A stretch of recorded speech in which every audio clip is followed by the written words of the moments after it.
Seseorang datang dan pergi dari kehidupanku dengan begitu saja. Seperti angin waktu yang kerap menyimpan ribuan rahasia.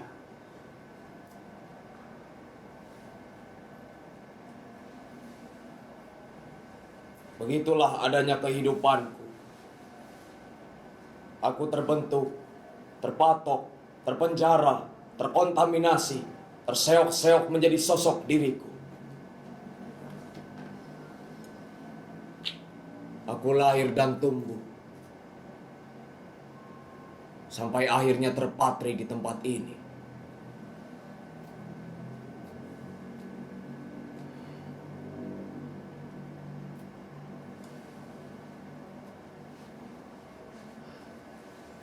Sejarah. Semua orang pada akhirnya sama saja, saling berebut tentang sejarah. Mereka menuliskannya pada lembar demi lembar buku sejarah, tanpa peduli ada yang membacanya.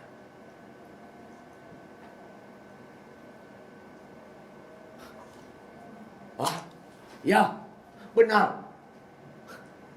Bukankah di hadapan Sang Pencipta yang kita sodorkan adalah lembar demi lembar buku sejarah kita? Itulah fungsi malaikat sebagai asisten kita yang telah dikaruniai oleh Sang Pencipta.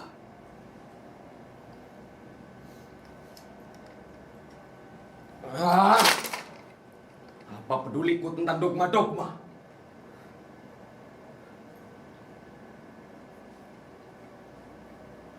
Kau dengar?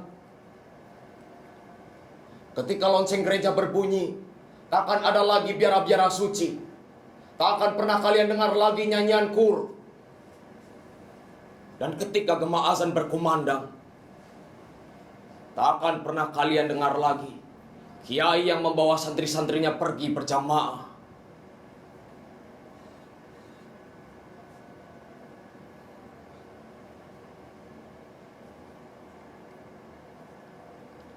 Ibuku, baru 1 hari ia meninggal, bapakku kawin lagi. Aku dan adikku diusirnya dari rumah. Agama, apa yang aku dapatkan dari nilai religius yang ditanamkan sejak kecil oleh bapak dan ibuku? Sedangkan kelakuan bapakku, tak upahnya seekor anjing.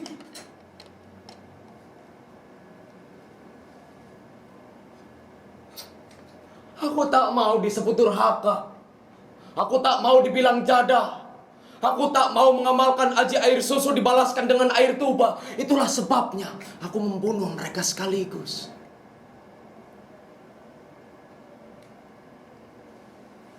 Bukan semata-mata gelap mata, tapi karena aku anak soleh. Mungkin kalian akan tertawa mendengar penjelasanku demikian, karena kalian belum pernah mengalami hal sepertiku. Doaku untuk kalian, cepat-cepatlah mengalami hal sepertiku, agar kalian tahu mana hitam, mana putih, dan mana yang namanya abu-abu.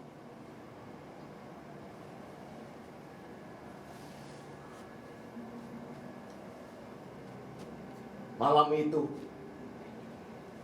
ketika seakan-akan seluruh benda bergetar mendengar kabar kematian ibuku, aku mendengarnya. Aku melihatnya.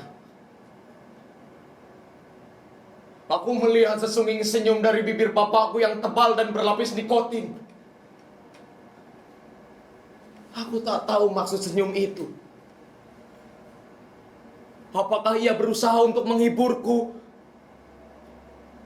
Ayolah, aku bukanlah orang baik, tapi aku berusaha menjadi baik.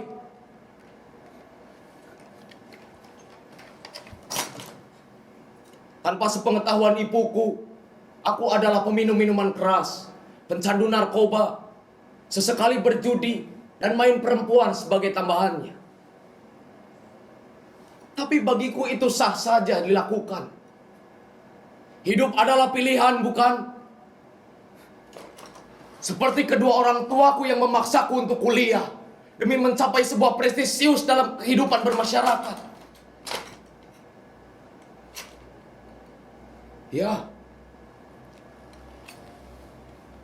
kalian bisa mencontohku, meniruku, atau menjadi imitasiku.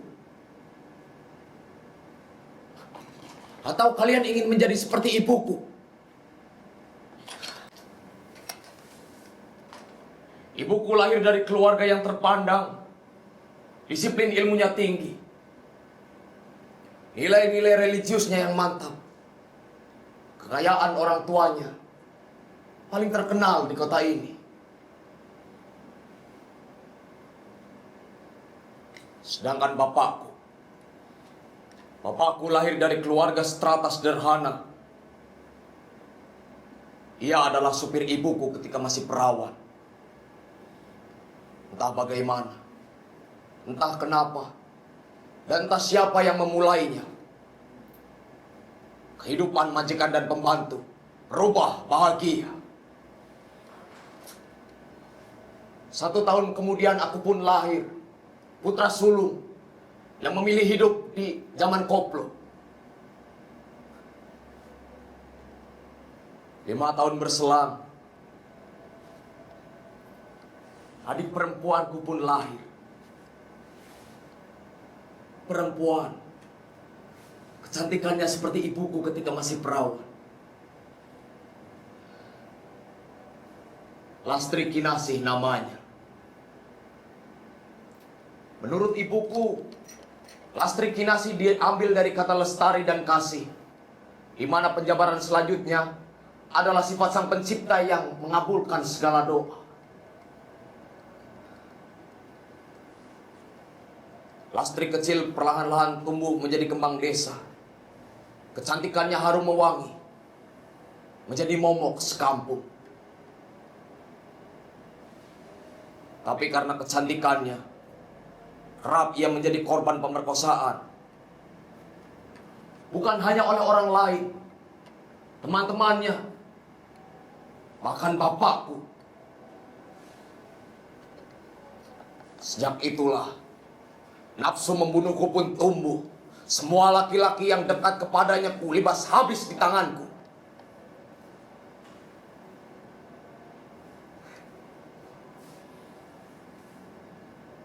Ya, aku membunuhnya. Tapi Lastri diam.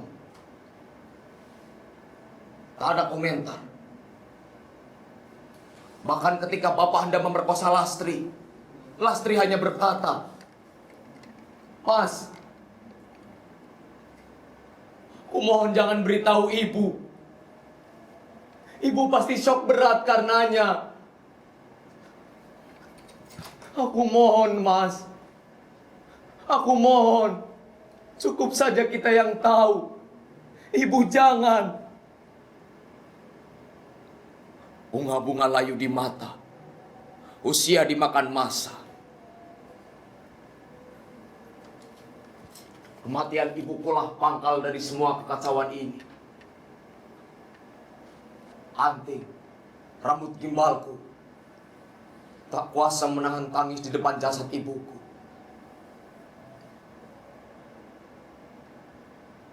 Di hari berikutnya, setelah kami dikenalkan kepada ibu tiri kami diusirnya dari rumah. Kami diusir dengan alasan tak ada hak waris untuk kami. Dan yang lebih menyakitkan adalah bapak berkata bahwa kami bukan darah dagingnya. Lastri pun kian depresi.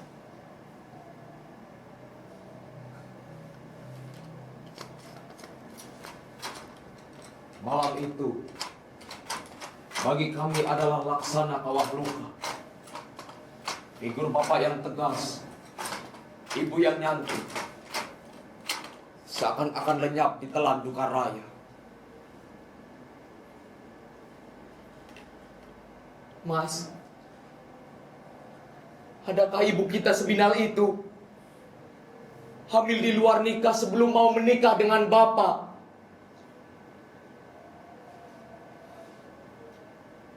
Aku tak mampu menjawabnya dengan tegas. Nyaris tak ada komentar. Bahkan aku takut dengan suara nafasku sendiri. Mas, masih ingatkah kau ketika bapak Anda memerkosaku? Kau hendak membunuhnya demi kehormatanku. Kini sudah jelas semuanya, Mas. Dia bukan bapak kita lagi. Mengapa tak kau bunuh saja ia sekarang? Mendengar penjelasan Lastri berikutnya, nafsu membunuhku bergairah kembali. Malam itu juga, aku datang ke rumahnya. Ku bunuh bapakku dengan 17 kali tikaman tepat di jantungnya. Kemudian ibu tiriku, ku penggal kepalanya hingga putus.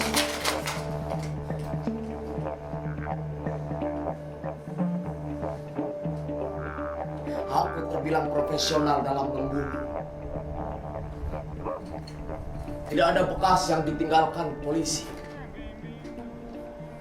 Semuanya berjalan sempurna. Ya, sempurna.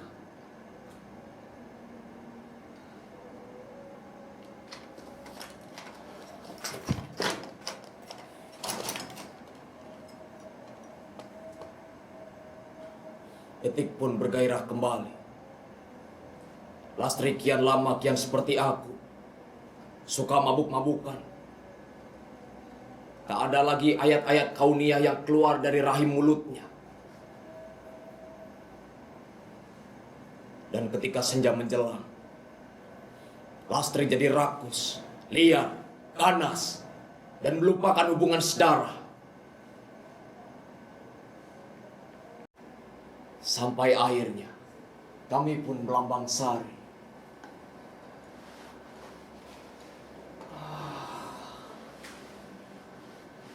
Awalnya aku takut. Seperti pertama kali aku membunuh.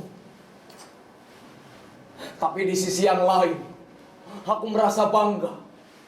Ya, aku bangga karena dapat menjebol gawang seorang bunga desa.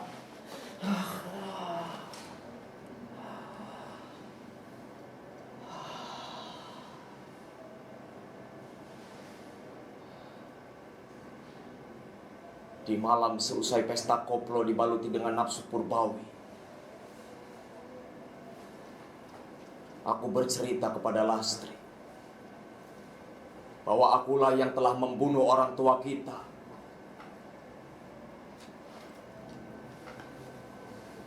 Di pagi hari nan bening, sekumpulan polisi datang untuk menangkapku. Tak ada celah untuk meloloskan diri.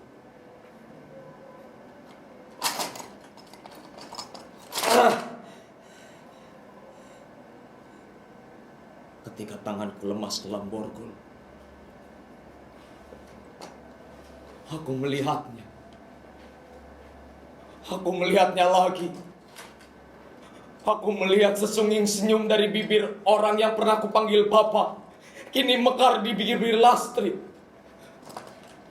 Kenapa, Lastri? Bukankah semua perbuatanku adalah doa-doamu? Kenapa? Kenapa, bajingan? Kenapa? Kenapa? Kenapa?